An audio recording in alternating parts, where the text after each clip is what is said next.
How many of you believe there was no pandemic at all?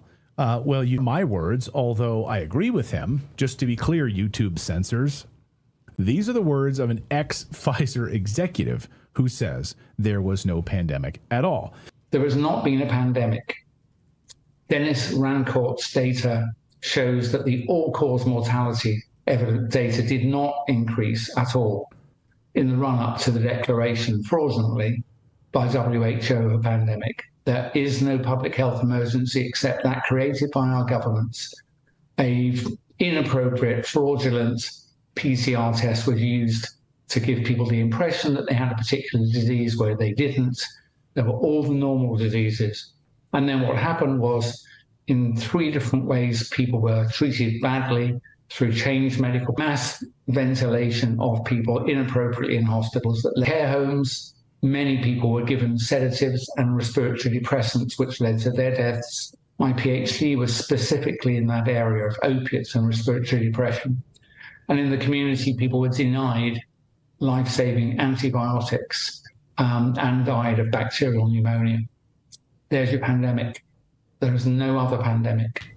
And based on this lie, we were told that vaccines were coming our way and would be our savior. 2 things.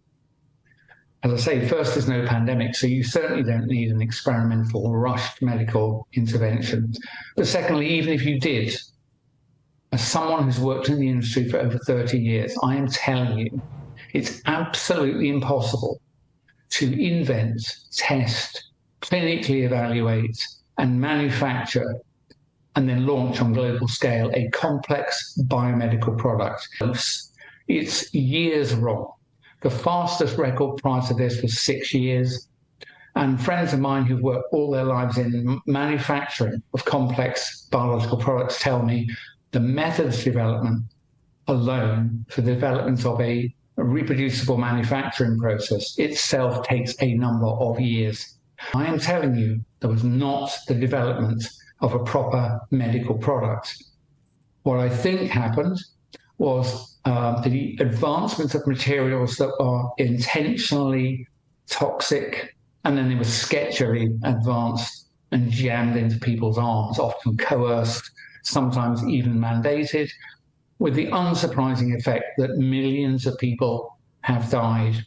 And the lie was maintained in order to inject people en masse, I think 5.5 billion people, with an intentionally dangerous substance, 17 million of whom have died so far,